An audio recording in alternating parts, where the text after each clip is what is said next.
Kan jy dit hoor, soos die branders breek van Victoria Bay tot in Gouritsmond? Kan jy dit sien soos die son opkom en skyn oor die Ou Tenikwa berge? Beleef jy dit? Die tuinroete, 'n plek waar God regeer. Mense wat 'n verskil maak met geloof, liefde en hoop. 'n Streek wat God ken, mense liefhet en hulle wêreld vernuwe. Habakuk 2 vers 14 sê, die aarde sal gevul word met die kennis van die heerlikheid van die Here, soos die waters die seebodem bedek. Welkom by Doxadeo Tuinroete.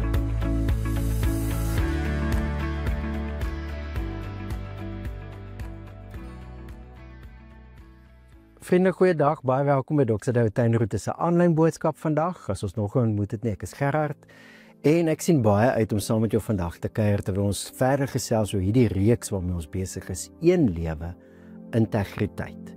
Maar voor ons verder gesels, kom ons bid eers saam. Hemelse Vader, dankie dat U regtig ons belange op die hart dra, dat U 'n plan van ewigheid af al het, van die begin af, waarvan U ons deel maak, en dat ons lewens vir U saak maak.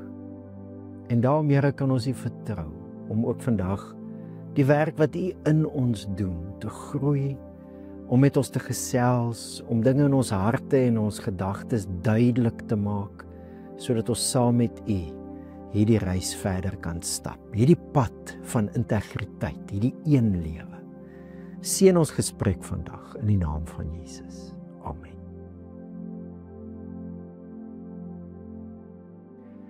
Ons gesels oor hierdie tema integriteit in ons reeks een lewe, en ek dink meeste van ons het so min of meer 'n idee van integriteit. Dis 'n persoon wat met waardes lewe, en 'n persoon wie sy ja is en sy nee. 'n persoon wat nie sy lewe in kompartemente deel en met verskillende waardes in verskillende kompartemente lewe nie. Ek het 'n geloofslewe, ek het 'n gesinlewe, ek het 'n werklewe, ek het 'n sosiale lewe, en daar geld verskillende waardes. Dis nie integriteit nie. Integriteit is een lewe, een stel waardes, as ou dit so wil noem, waarmee ek oral lewe. En ons almal weet, dit is baie belangrik. Dis belangrik vir die individu. Dit praat van 'n gesonde mens. Dis belangrik vir die mense rondom hierdie individu. Dis belangrik vir almal rondom ons dat ons met integriteit lewe, en is so belangrik in ons wêreld. Hoe smag ons wêreld nie? Kyk maar na ons land. Hoe smag ons wêreld nie na mense van integriteit? Maar vir ons wat glo, is die storie groter as net ons mens wees. Ons glo ons lewens maak saak, want God het 'n doel met ons. Dis hoe ons reeks begin het laasweek, of eintlik die boodskap laasweek geëindig het, by God se doel met integriteit. Ons lewens maak saak, want die Here het 'n doel. Ons jaartema is His glory, our story. Ons vind ons doel in sy heerlikheid. En miskien is daar nuwe mense wat by ons kampusse ingeskakel het, dan wil ek jou uitnooi om gou net weer te hoor. Ons gesels hierdie hele jaar al hieroor, oor Jesus se heerlikheid. As Hebreërs dit doen, die boek waaruit ons baie kuier en waaruit ons ook gesels vir hierdie reeks, dan sê Hebreërs die hele eerste hoofstuk dat Jesus die koning is, op soveel verskillende maniere. Hebreërs 1 sê hy is die erfgenaam van alles. Daar is nie 'n stukkie grond in die hele tuinroete wat nie nou aan koning Jesus behoort nie. Hy is die erfgenaam van alles. Hy sit aan die regterhand van majesteit. Hy regeer namens God. Hy is die een vir wie God sê, ek sal vir my vader wees, hy sal vir my seun wees. Dis die belofte wat God vir Dawid gemaak het. 2 Samuel 7 vers 14 kan jy dit gaan lees. God sê vir Dawid, een van sy seuns gaan vir altyd heers, en vir daai seun gaan God 'n vader wees, en daai koning gaan vir God 'n seun wees. Oor en oor is dit die tema in Hebreërs. U troon staan vir altyd vas, sê Hebreërs 1, want u het geregtigheid lief gehad. U is gesalf met vreugdeolie, gesalfde koning, dis wat die woordjie Christus beteken. Oor en oor is dit die tema. As ons praat oor Jesus, praat ons oor die koning van alles. Jesus is die koning van elke dorp en stad en omgewing in die tuinroete, in ons land en in hierdie wêreld. His glory, our story, presies. Van Hebreërs 1 Jesus aan ons voorstel as koning, dan noem hy hom ook die eersgeborene. En daai tema gaan aan, eersgeborene waarvan? Van 'n nuwe mensfamilie. Van Hebreërs 2 sê, en hy haal Psalm 8 aan, dat Jesus nou gekroon is met eer en heerlikheid en alles is onder sy voete. Jesus is koning van alles. Hoe het hy gesê, aan my is gegee alle mag in die hemel en op die aarde. Direk daarna gaan die Hebreërskrywer aan met die tema van familie. Hier so hy dit skryf, en ons het laasweek hieroor gesels. Dit was immers gepas, dat hy vir en deur wie alle dinge bestaan, ten einde baie kinders na die heerlikheid te lei. Die skepper van alles wil baie kinders deel maak van sy familie. Kinders, familie. Maar waaroor gaan die familie? Die heerlikheid van God. Die heerlikheid van God sien ons in Jesus. Jesus bring God se teenwoordigheid en God se heerskappy na ons wêreld toe. Jesus is koning van alles. Maar hoe gaan hy nou sy koningskap implementeer? Hy maak vir God 'n familie van kinders. Hoe het hy dit reg gekry? Die Hebreërskrywer sê, God wou baie kinders tot die heerlikheid lei, en hoe het hy dit gedoen? Deur die leidsman van hulle verlossing, deur lyding tot volmaaktheid te bring. Volmaaktheid beteken die doel. Hoe gaan Jesus die doel bereik van baie kinders, deur wie God se heerlikheid nou in hierdie wêreld sigbaar gemaak gaan word? Jesus het dit deur sy lyding kom doen. Deur die kruis van Jesus het Jesus vir God 'n familie gemaak, waarvan hy die eersgeborene is, 'n nuwe mensfamilie. Hoe gaan koning Jesus sy koninkryk in hierdie wêreld implementeer? Dis die doel van ons lewens. En dis hoekom integriteit saak maak. Dis hoekom heiligheid, dis die woordjie wat die Bybel gebruik, heiligheid saak maak. Dis hoe hy net verder skryf hierso. Hy wat heilig maak, sowel as hulle wat heilig gemaak word, is almal uiteen. Om hierdie rede is Jesus nie skaam om hulle sy broers te noem nie. Hoe implementeer koning Jesus? Hy's klaar koning van alles. Hoe implementeer hy nou sy koninkryk, sy heerskappy, God se heerlikheid, God se teenwoordigheid, God se heerskappy? Hoe? Dis deur die familie. En dis deur hoe ons lewe. Ons lewens maak saak, want God het 'n doel met ons. Sy heerlikheid, Jesus se koningskap, His glory, our story. En daarom, vriende, moet ons die vraag vra, maar hoe word my lewe al hoe meer iets wat Jesus se koningskap in hierdie wêreld reflekteer? Sodat elke hoekie en gaatjie hier in die tuinroete, elke gesin, elke besigheid, elke gemeente, elke omgewing gevul kan word met die heerlikheid van God, sy heerskappy, sy teenwoordigheid. Hoe verander ek? Want dis waaroor ons laasweek gesels het. Heiligmaking, 'n lewe wat groei in integriteit, is 'n proses. Jy hoor, hy sê, hy wat heilig maak, dis Jesus, sowel as hulle wat geheilig word. Dis 'n aanhoudende proses. Wat doen ek en jy saam met die Heilige Gees, sodat ons kan groei in integriteit? En hier is dit ongelukkig nou iets wat ons net by moet stilstaan, want baie Christene het in hierdie misleiding, misverstand ingetrap.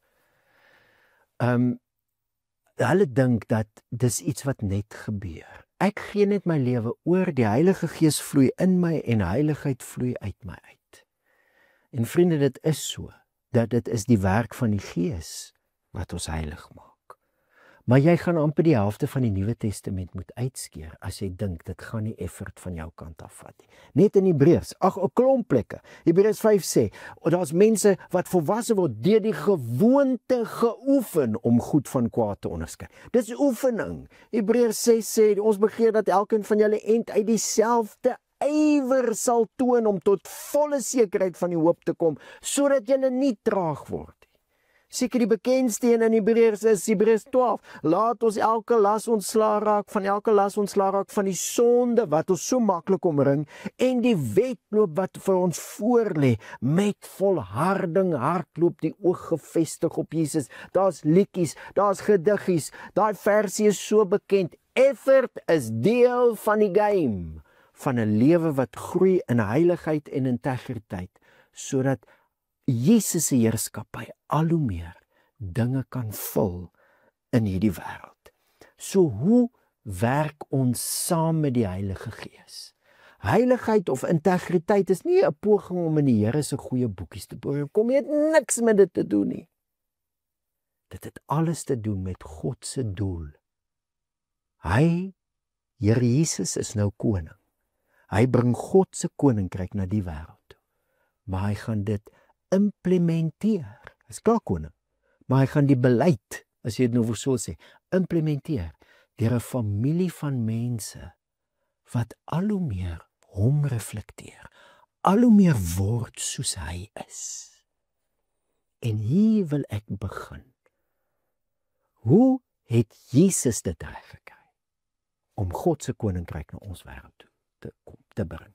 Hoe was dit, dat toe Jesus met sy publieke loopbaan begin, hy gaan nou goed doen, hy gaan goed sê, hy gaan allerhande dinge doen, en dan sê hy, wanneer hy begin, God neem nou die show oor, God begin nou regeer, God se koninkryk het nou naby. Hoe het Jesus God se koninkryk gebring? En baie maklik sal ons sê, ja, maar dis omdat Jesus God is wat mens geword het. Dis hoekom hy God se koninkryk kon bring. Dit is so. Maar as iets aan Jesus, die Hebreërs skrywer stel dit so. Hy is die uitstraling van God se heerlikheid.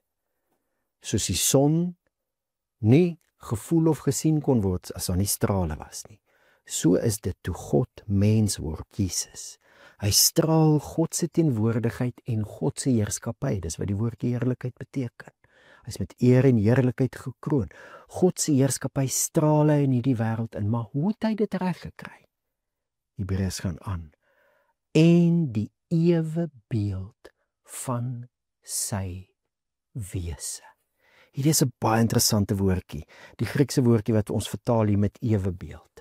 Die ou vertaling sê die afdruksel. Die Griekse woordjie is waar ons woord karakter vandaan kom. En in die wêreld van daai tyd, ons het in ons Hebreërs huis hier oor gesels, as daar van julle is wat onthou, in die wêreld van daai tyd het hulle mos nou nie printing gehad, drukking soos ons dit het nie. Hulle het, as hulle iets wou druk, op 'n harde metaal iets uitgekerf. En dan sou daai harde metaal wat uitgekerf is op 'n ander materiaal gedruk word. Het sy 'n stempel en was, of sê nou soos met muntstukke, sou dit op 'n sagte metaal gedruk geword het. En daai afdruksel het 'n uitdrukking geword. Daai impression het 'n expression gemaak. En daai expression is genoem karakter. In die sagte weefsel van Jesus se menswees sien ons die presiese uitdrukking van God se karakter, sy wese. En dis hoe Jesus God se koninkryk na ons wêreld toe gebring het.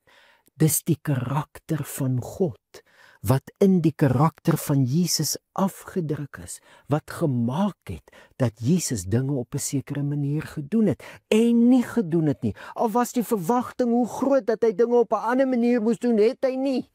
Dit was die karakter van God wat ons in Jesus sien, wat gemaak het dat hy op die ou einde sy lewe aan 'n kruis gegee het. Hoe het Jesus gesê, as julle my sien, het julle die Vader gesien. Dis die karakter van God in Christus wat gemaak het dat hy sy lewe gee en so God se koninkryk na ons wêreld toe bring. Soos iemand gesê het, dit was nie die spykers wat hom aan die kruis gehou het nie. Wat was dit? Wat was dit dat Jesus gemaak het, dat hy daai moeilikste besluit van sy lewe geneem het, om sy lewe te gee? Onthou jy die aand voor sy kruisiging daar in die tuin van Getsemane? Wat het gemaak dat hy daai besluit geneem het? Dit was die wese van God wat afgedruk is op die karakter van Jesus. Dis hoe hy God se koninkryk na ons wêreld toe gebring het. En vriende, ek is oortuig, dis dieselfde vir my en jou. Hoe word ek en jy al hoe meer mense wat Jesus se koningskap in die wêreld reflekteer? Dis die vorming van sy karakter in ons karakter. Ek glo dis wat die skrif sê, die skrif wat ons laasweek gelees het, as hy sê die Heilige Gees getuig. Dit is die verbond wat ek na daardie dae met hulle sal sluit. Ek sal my wette in hulle harte gee en dit op hulle verstand neerskryf. Ek glo dit gaan oor die vorming van ons karakter. So die vraag is, hoe werk ek en jy saam met die Heilige Gees? Dat die karakter wat in ons besig is om te ontwikkel, al hoe meer die uitdrukking is van Jesus se karakter.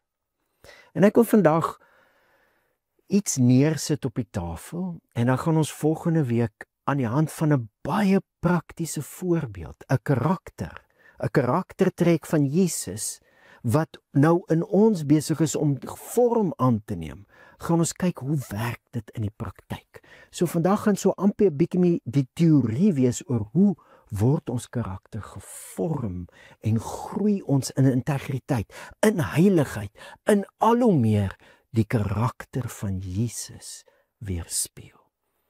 Maar ons beginpunt moet wees, dit kan gebeur.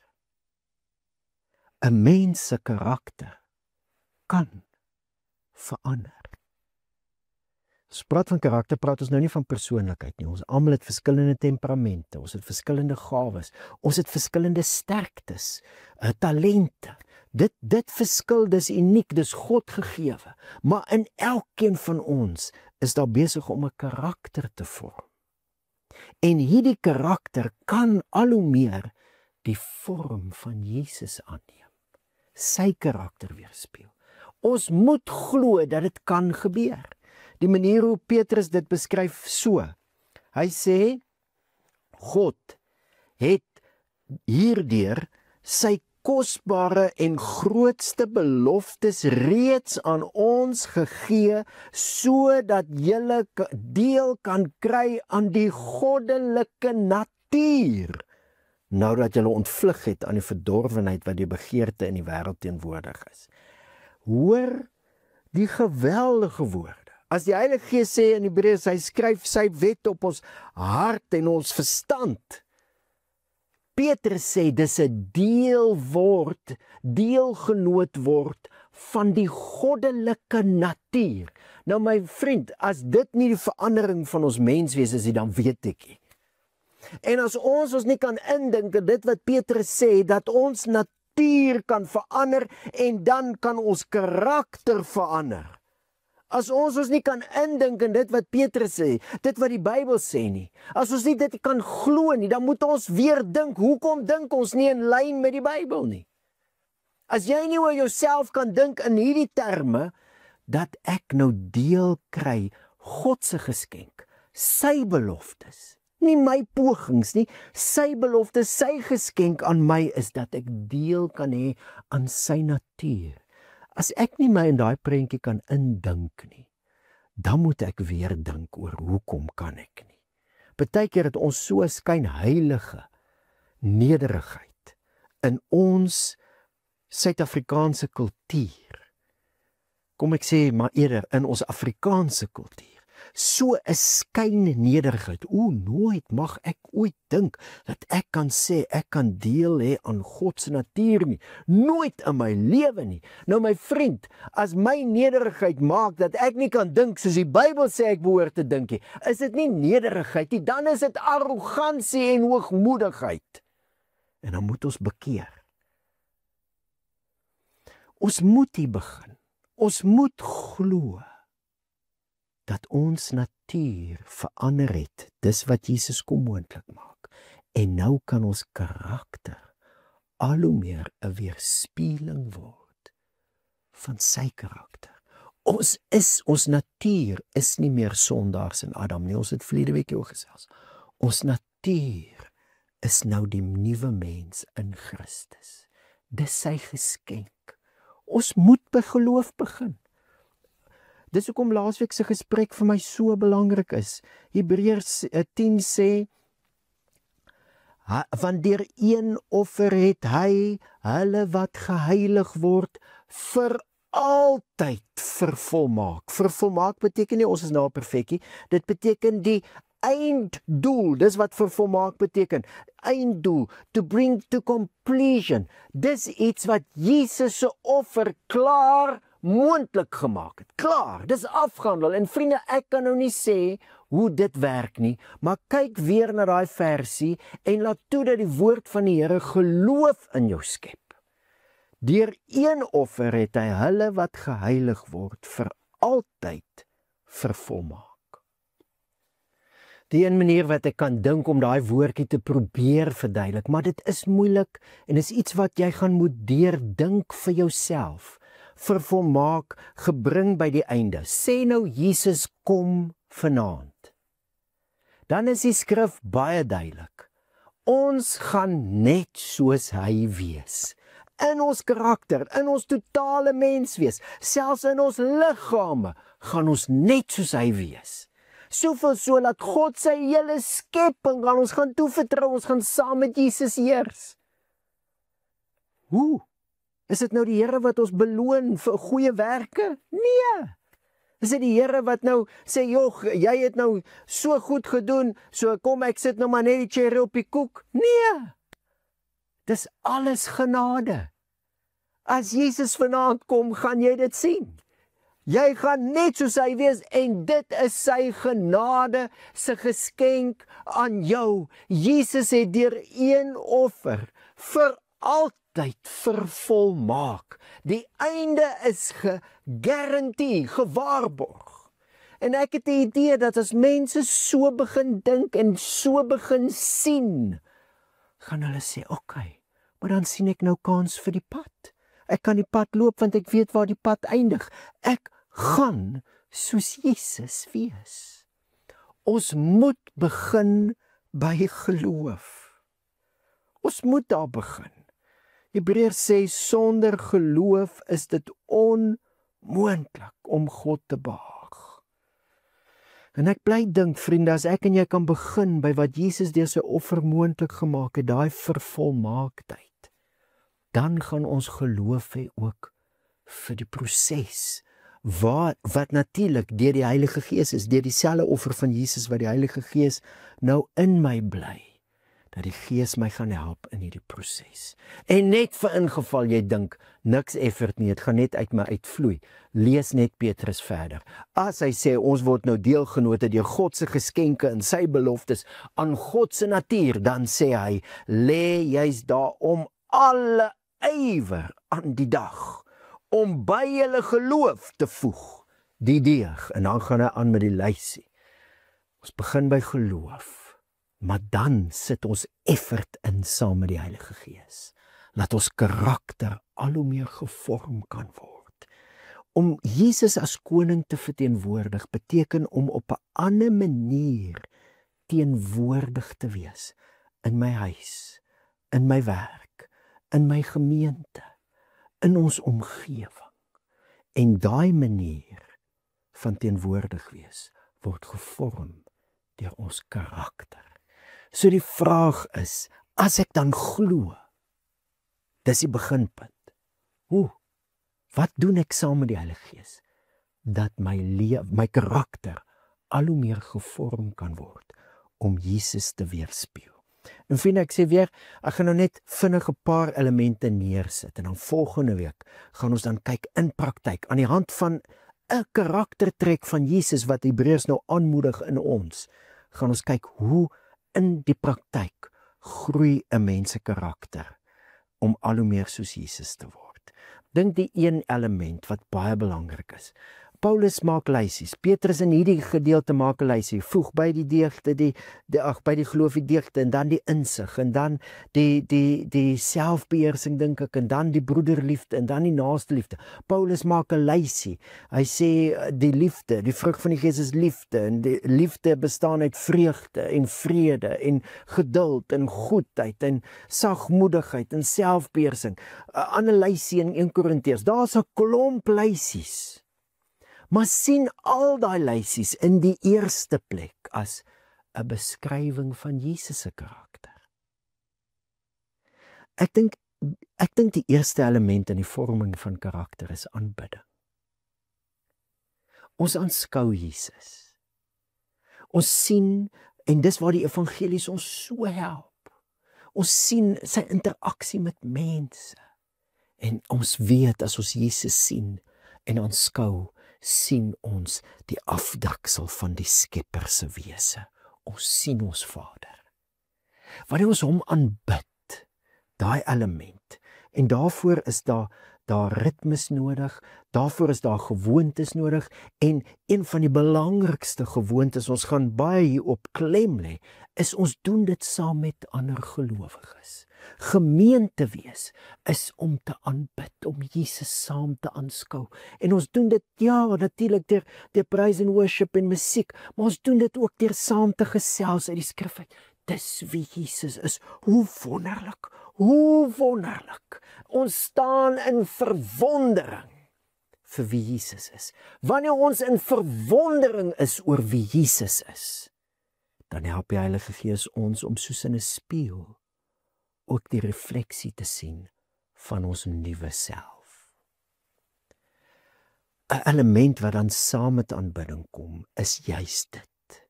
Die Heilige Gees help ons om Jesus te sien en ons nuwe self in Jesus te sien. As jy Jesus sien, stap jy eintlik in jou nuwe mens, jou nuwe jy vas. Maar dan is dit baie belangrik dat die Heilige Gees ons ook help om te sien, wat is nou in ons lewens aan die gang? En vir beide hierdie, om jouself in Jesus te sien en om jouself, jou lewe te sien, soos dit nou in hierdie wêreld is refleksie geweldig belangrik. Refleksie, 'n ritme van refleksie, om bewus te wees van wat in my lewe aan die gang is en veral ook om bewus te wees van die patrone in my lewe. Die gewoontes. In ons tyd is daar soveel geskryf oor die belangrikheid van gewoontes, habits. Daar's soveel goeie boeke. Maar vriende, dit is deel van die vorming van karakter. My habits. Nou ek wil gou iets hieroor sê. Ons het 'n wonderlike sessies met ons as personeelgroep met Dr. Jerry Besuidenhout, 'n psigiater. En hoe hy ons begelei om te dink oor ons lewens. En hy maak hierdie week 'n stelling. Hy sê, ons moenie begin by 'n reg en verkeerd as ons kyk na wat in ons lewe aan die gang is nie. Want die oomblik as jy sê reg of verkeerd, hou jy op dink.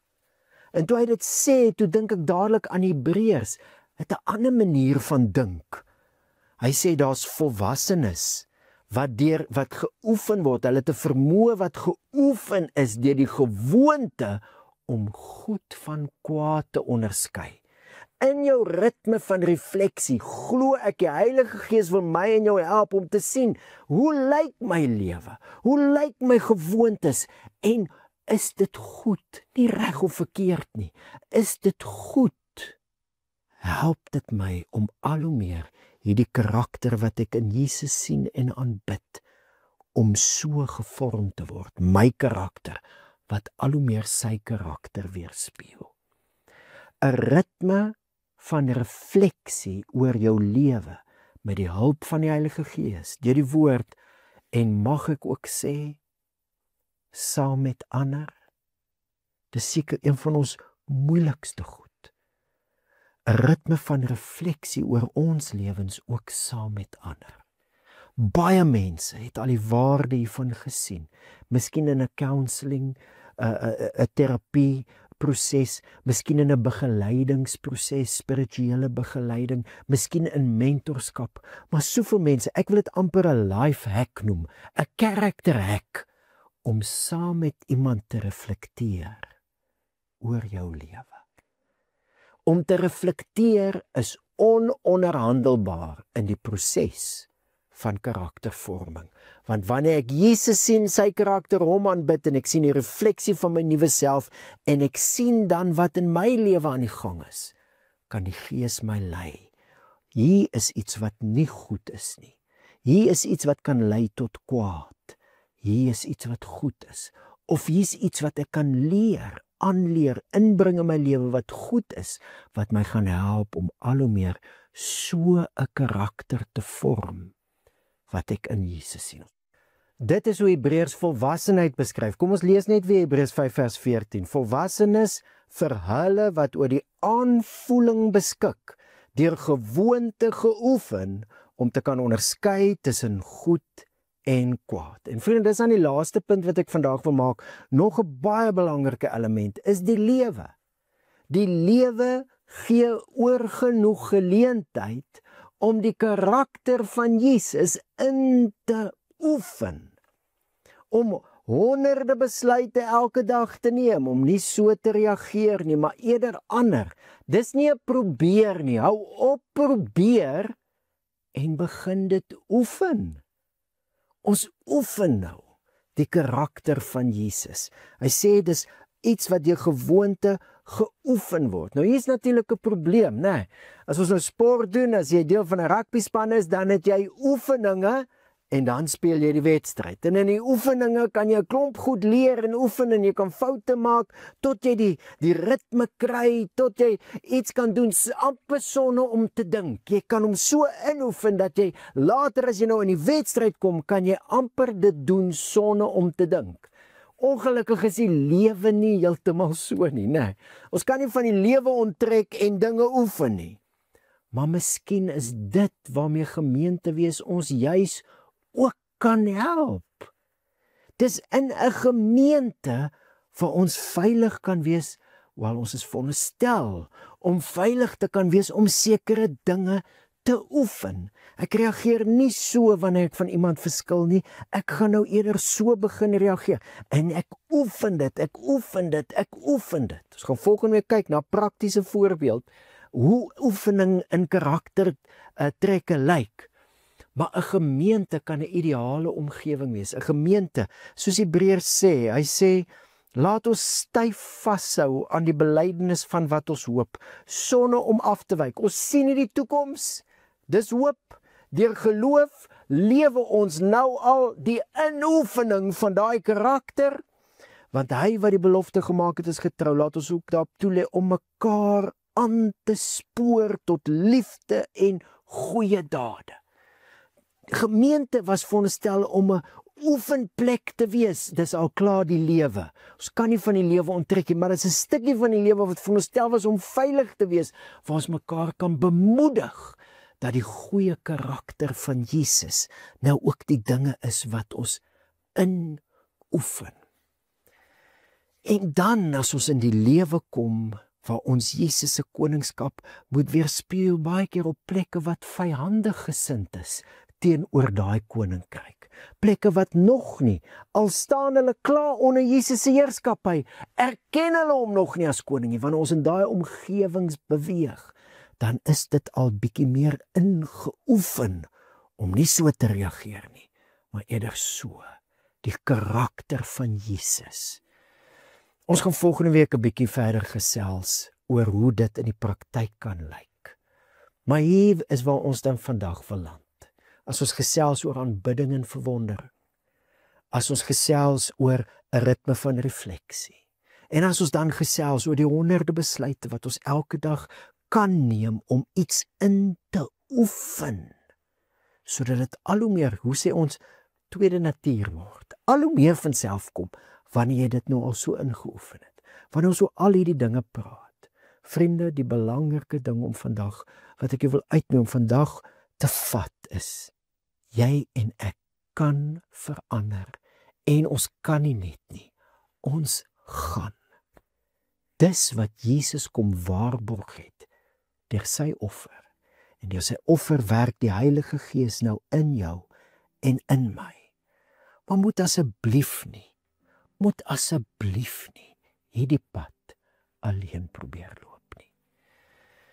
Een van ons vennote gebruik hierdie beeld in die week. Hy sê, hy sien homself stap met cowboy boots, en hy stap, en is rowwe terrein, is die Wilde Weste, en hy teen bulte op, en deur strome water, en is rof, maar hy stap, is effort, en hy doen het. Maar dit is moeilik. Op 'n stadium kry hy 'n perd. Wat hy toe nou doen, is hy lei die perd. En dit maak dit nog moeiliker.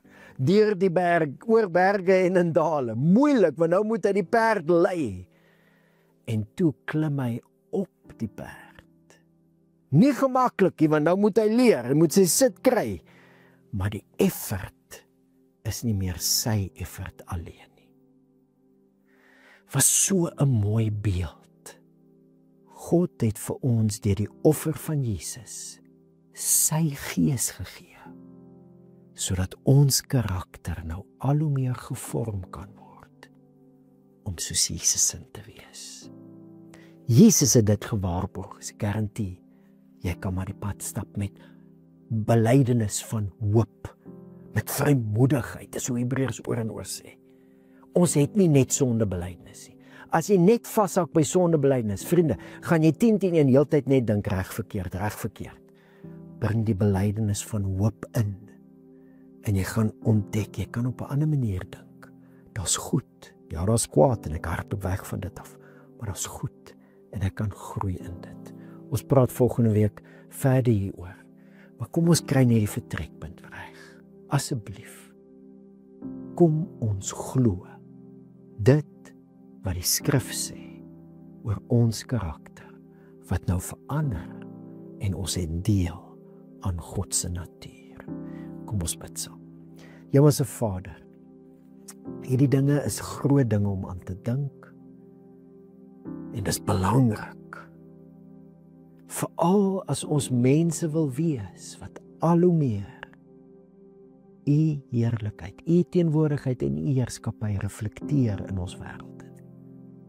Here, dan is dit ononderhandelbaar dat ons karakter gevorm moet word. Dankie vir die krag en die werking van U eie Gees nou in ons. Here, help ons om maniere van dink wat nie pas by hierdie waarheid, om daai maniere van dink af te lê.